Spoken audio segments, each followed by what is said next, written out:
texto histórico del Nuevo Testamento. El Nuevo Testamento en sí mismo liga sus afirmaciones teológicas a las afirmaciones históricas. Si las afirmaciones históricas son falsas, porque hay una teología por ahí que dice, amén, que la Biblia es inspirada solamente en materia de fe, pero que la Biblia puede equivocarse en los aspectos científicos o históricos que contiene. Nosotros decimos, lo que creemos en la afirmación plena de las Escrituras, que la Biblia no pretende darnos una información histórica o científica determinada, pero en los detalles históricos y científicos que la Biblia menciona son ciertísimos 100% y que tampoco contienen errores. Entonces, estos teólogos liberales, teólogos también racionalistas, amén, por así decirlo, tienen ciertas posiciones un poquito extrañas. Amén. Por lo tanto, afirmamos, si las afirmaciones históricas son falsas, el edificio teológico debe necesariamente derrumbarse. Es más, los teólogos del Nuevo Testamento que creen que los textos del Nuevo Testamento son teológicamente autoritativos, tienen interés en escuchar cuidadosamente los textos mismos y no para imponerle algún significado predeterminado. O sea, cuando vamos a interpretar un texto del Nuevo Testamento, queremos escuchar lo que dice el texto. No quiero influir mis ideas en el texto o no quiero demostrar mis ideas por el texto. Simplemente debo abrir mi mente y aceptar lo que ese texto está revelando a mi corazón. Christian Standard lo dice de esta manera: mientras más intensa sea la expectativa de dirección normativa y más existentes las afirmaciones de santidad de las Escrituras, más indispensable es la atención al significado de las Escrituras al tiempo de su concepción y a un examen de sus posibles intenciones de sus autores. O sea, si la Biblia para nosotros es tan sagrada, es tan autoritativa, entonces con más razón debo ponerle atención al contexto histórico, a la intención del autor original de ese texto y también a sus lectores específicamente. Los teólogos pietistas, el pietismo es una rama de la iglesia protestante que es estricta en los cumplimientos, amén, y la observancia religiosa, amén, es para decir como los amis, amén, que se apartan del modernismo, que se apartan, amén, de toda contaminación y que quieren vivir lo más santo posible. Así que los teólogos pietistas alemanes que escribieron teología bíblica en los siglos XVII y XVIII y los participantes del movimiento teológico bíblico a mediados de los siglos XX querían evitar el imponer convicciones predeterminadas, teológicamente sistemáticas, amén, sobre el texto bíblico, porque lógicamente existe esa tendencia que si yo tengo un dogma, cuando interpreto las escrituras, quiero interpretarla de acuerdo a ese dogma y sin embargo no debe ser así. Es posible que hayan seguido imponiendo sus ideas sobre el texto sin darse cuenta de ello, pero trataron de evitarlo de todas formas de hacer tal procedimiento. Reconocieron que el que honestamente quiere sentarse bajo la autoridad de la Biblia debe escuchar a la Biblia sin que importe lo perturbador que su mensaje pudiera ser en las normas inherentes de nuestra iglesia o las normas inherentes de nuestra denominación. Sin importar lo perturbador que pueda ser, debo aceptar lo que la Biblia dice y no tratar de yo componer o interpretar esa teología bíblica a mis conceptos, a mis prejuicios. Los teólogos, debido a las afirmaciones históricas de los textos con que trabajan y debido a que deben someterse a los textos como palabra de Dios, deben también ser historiadores, por supuesto, y por consiguiente deben trabajar en las herramientas de historiador. Pero existe una vasta diferencia entre el no creyente historiador del cristianismo primitivo y el teólogo del Nuevo Testamento que hace su trabajo histórico al servicio de la iglesia.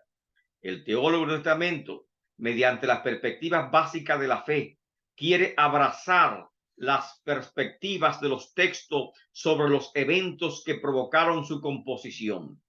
Las perspectivas de los textos sobre la historia del cristianismo primitivo no son cáscaras que se deban pelar para que el historiador pueda ver claramente, porque ellos muchas veces entienden, amén, que los contenidos son como cáscara y ellos quieren irse directamente al meollo del asunto, y no es así. El contexto histórico no se puede desechar. No son meramente informaciones históricas que no tienen importancia, amén, que proveen información en cuanto a religión cristiana inicial. Para los teólogos del Nuevo Testamento, que consideran los textos autoritativos, que consideran que la que es palabra de Dios y que es palabra inspirada, las perspectivas de los textos hablan también de su verdadera significación y son, por lo tanto, objeto de nuestra fe. O sea, por ser nosotros teólogos bíblicos, no podemos desechar bajo ninguna circunstancia el contexto histórico, amén, de cada texto que vamos a estudiar. Al contrario, por nosotros entender que es de suma importancia comprender lo que Dios ha querido expresar, tenemos que enfatizar, tenemos que adentrarnos, tenemos que conocer y tenemos que capacitarnos en estudiar el contexto bíblico de cada autor, de cada texto que vamos a estudiar. Y con el debate, que es el segundo debate, si en el Nuevo Testamento hay diversidad o contradicción, esta es la conclusión. El problema, todo creyente que interviene en el estudio serio del Nuevo Testamento se ha quedado perplejo por la diversidad de sus afirmaciones teológicas. Diversidad que a veces parece, por lo menos a primera vista, llegar al punto de la contradicción. ¿Cómo puede Pedro decir que Dios no quiere que nadie perezca, en tanto que Marcos afirma que Jesús relató sus palabras para impedir el arrepentimiento de algunos que los oyeron? ¿Cómo puede Jesús anular los mandamientos dietéticos de Moisés en el Evangelio de Marcos? Amén. Lógicamente, porque Cristo, amén, con respecto a las normas de alimentos puros e impuros, prácticamente Cristo anuló lo que es ese mandamiento. Pero afirmar en Mateo y en Lucas que ni siquiera una tilde de la ley puede ser anulada. Entonces se contradice Cristo. Por una parte, Cristo dice, amén, que lo que contamina el hombre no es lo que entra por la boca, sino lo que sale del corazón, de la boca, porque sale del corazón, y está por lo tanto invalidando la ley de Moisés. Amén. Pero al mismo tiempo afirmó Cristo que ni una tilde ni una jota quedará, pasará la ley sin que ésta se haya cumplido. ¿Hay contradicción acaso en estos evangelios? Amén. ¿Cómo puede Santiago usar en Génesis 15:16? Le creyó Abraham a Dios y esto le contó en cuenta como justicia, para mostrar que su fe llegó a la perfección por las obras que hizo. En Santiago 2:2, cuando Pablo usa el mismo mensaje, el mismo pasaje, para mostrar que Dios justifica al pecador. Romanos 4:5. ¿Cómo puede Pablo decir en Gálatas 3:28 que no hay ni esclavo ni libre? Pero en Efesios 6:5 decir que los esclavos deben obedecer a sus amos terrenales con temor y temblor. Entonces Pablo se contradijo. ¿Qué hay en el Nuevo Testamento? ¿Hay diversidad o hay contradicción? ¿Cómo explicar estas aparentes contradicciones que supuestamente encontramos en el Nuevo Testamento? ¿Y cómo podemos afirmar que existe unidad y coherencia y que podemos hacer una verdadera teología del Nuevo Testamento? Amén. Son duros, ¿verdad? ¿Qué le parece a usted este primer punto, este punto? Amén. Amén, mis hermanos. ¿Están Amén, conmigo? maestro, es verdad, sí. Porque ahí se ven tantas contradicciones que uno se queda sorprendido de verdad de estudiar un texto con el otro. Entonces, cuán importante de verdad es saber todas estas cosas. Amén. Baldwin.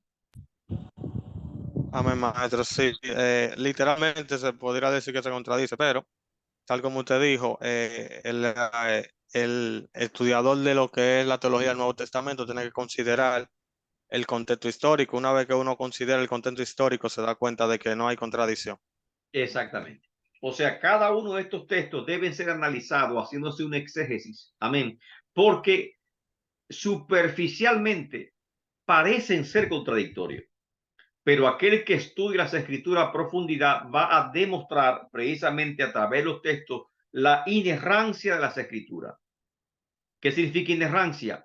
Que no contiene errores. Y estos textos parecen demostrar que sí que tienen, pero simplemente en la mente de aquel que va superficialmente a los textos del Nuevo Testamento.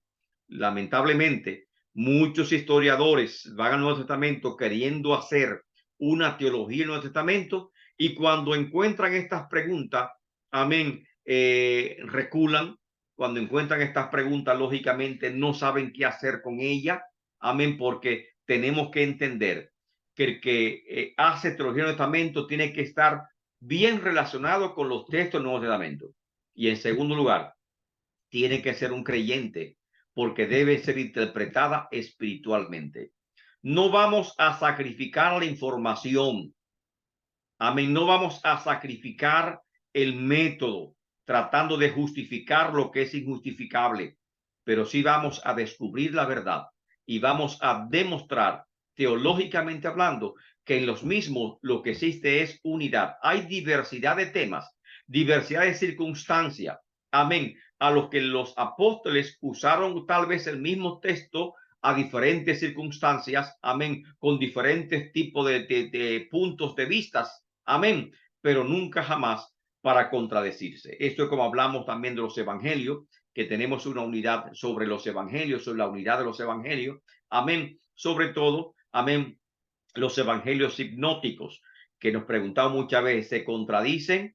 Porque uno dice dos, otro dice tres, otro dice uno. Amén. Entonces, ¿hay contradicción? No, no se contradicen. Simplemente son informaciones suplementarias. Amén. Para nosotros construir encima de ella lo que es una visión completa, objetiva de lo que ellos están presentando.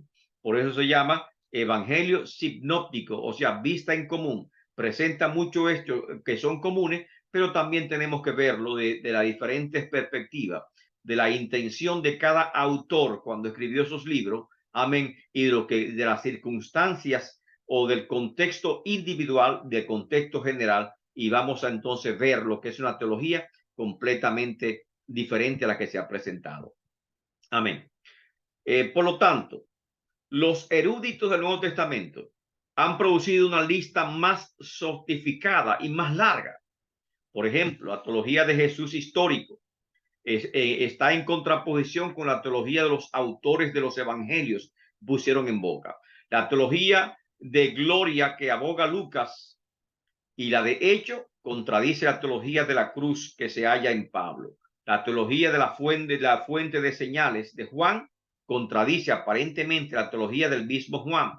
Pedro se contradice muchas veces, muchas maneras, con el tema de la ley mosaica. Dicen ellos, el cuadro institucionalizado del católico primitivo, de la iglesia, en las cartas pastorales contradicen el cuadro sueltamente organizado, impulsado por el espíritu de la iglesia, de las cartas auténticas. Y esto no es nada más que un punto o un gran, la punta de un gran iceberg. Amén, señalan algunos.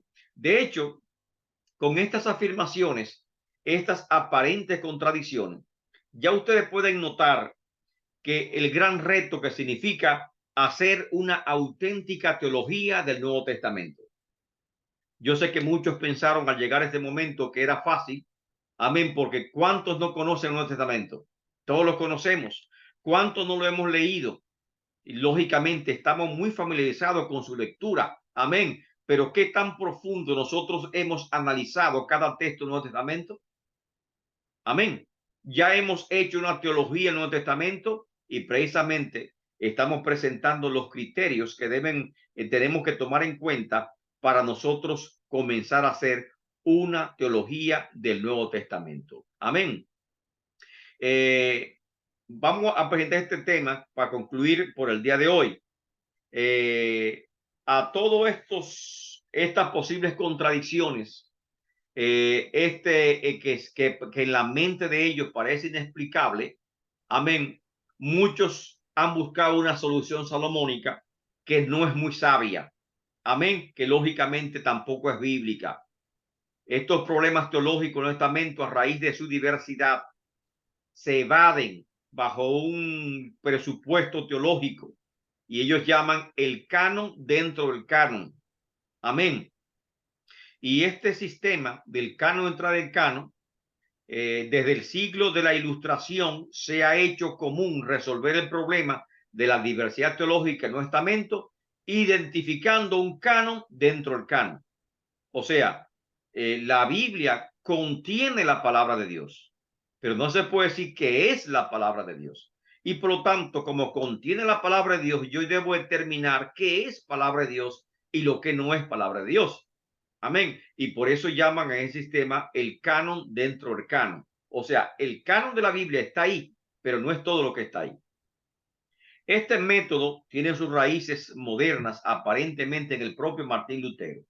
Por un lado, afirmó que la justificación es por la fe, que es la piedra angular de toda teología, incluyendo teología expresada en el canon cristiano, y procuró la unidad del Nuevo Testamento en torno a la fe.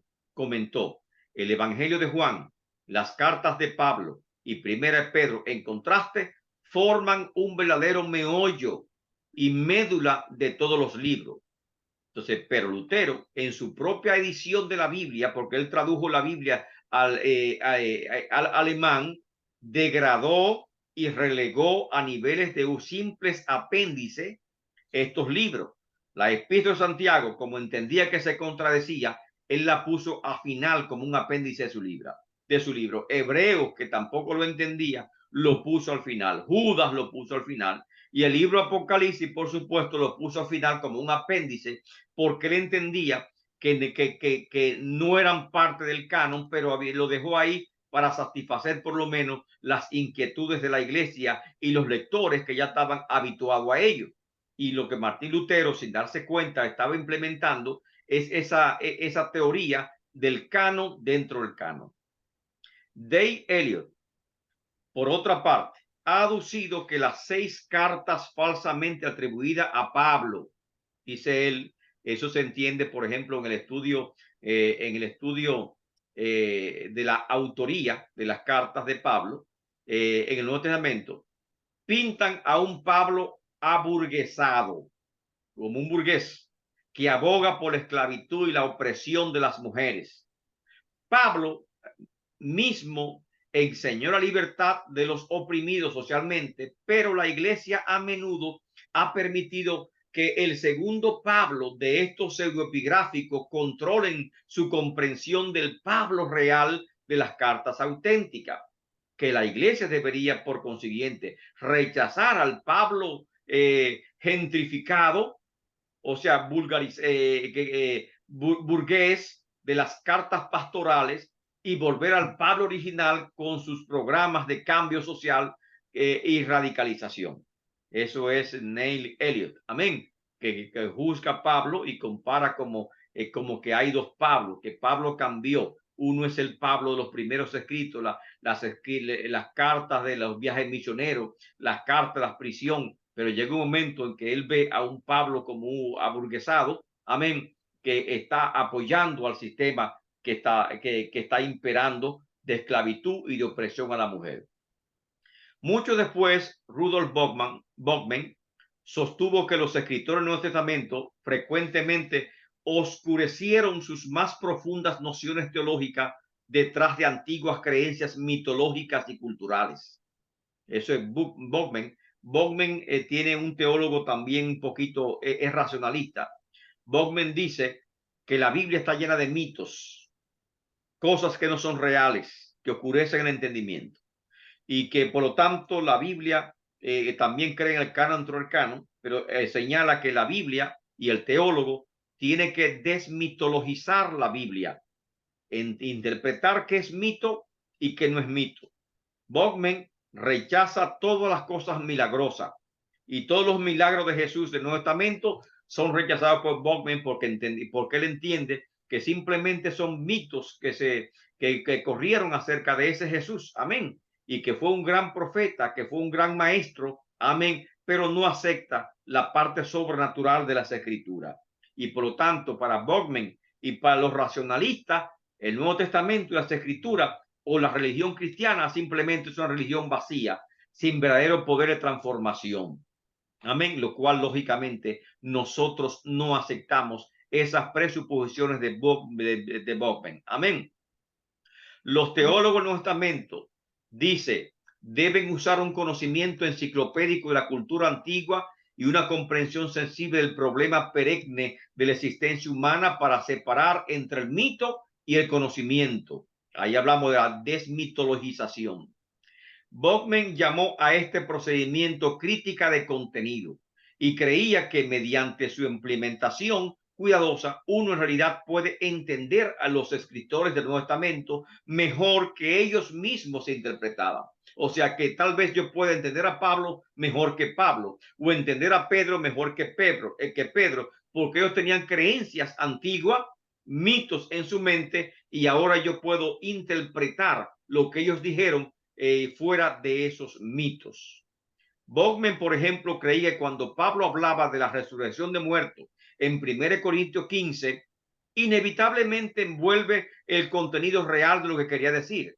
El mito oriental de salvación del hombre original, aunque no podemos ya aceptar este mito de la manera en que Pablo lo hizo. Óigase, la resurrección para Bogman es un mito.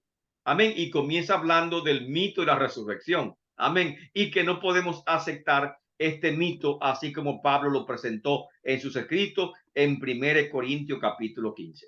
Nos quedamos en la página 8. Amén.